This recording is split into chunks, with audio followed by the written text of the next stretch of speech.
గతంలో నేను చిన్నప్పుడు అప్పుడు చెప్తూ ఉండేది, రాజశేఖర్ రెడ్డి గారు జగన్మోహన్ రెడ్డి గారిని భరించలేక బెంగళూరుకు పంపించేశాడు. జగన్మోహన్ రెడ్డి యొక్క వైఖరి రాజశేఖర్ రెడ్డి గారికి నచ్చలేదు, అందుకని దూరం పెట్టాడు అని చెప్పి చెబుతూ ఉండేవాళ్ళు.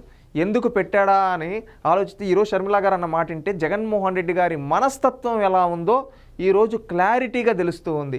ఆమెది ఫోన్ ట్యాపింగ్ అనేది చాలా చిన్నది అంటే ఇక్కడ చూస్తే ఈరోజు ఫోన్ ట్యాపింగ్ అనేది ఏ విధంగా కలకలం లేపుతుందో చూస్తూ ఉన్నాం.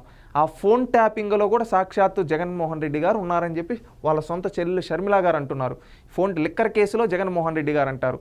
ప్రతి ఒక్క మనం ఎందెందు చూసినా అందుగలడు అన్నట్టు, ఏ కుంభకోణం నందు చూసినా జగన్మోహన్ రెడ్డి గలడు అన్నట్టు ఉంది.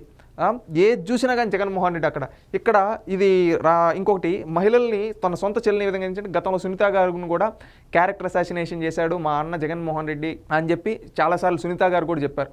రీసెంట్గా ఆంధ్రప్రదేశ్ రాష్ట్రం మహిళలను ఉద్దేశించి వేశ్యలు అని వాళ్ళ భారతీ రెడ్డి గారు నడిపించే ఛానల్లో కేఎస్ఆర్ అనేవాడు ఎకిల్ నవ్వులు నవ్వితే అతని కోసం ఎక్కడి వరకు వెళ్ళాడు, అతనికి సపోర్ట్ చేస్తూ మహిళలను ఆ విధంగా కించపరిచిన కృష్ణంరాజుని అదేవిధంగా ఎవరైతే కేఎస్ఆర్ ఆ కేఎస్ఆర్కి బెయిల్ ఇప్పివ్వడం కోసం సుప్రీంకోర్టు వరకు జగన్మోహన్ రెడ్డి గారు వెళ్ళాడు.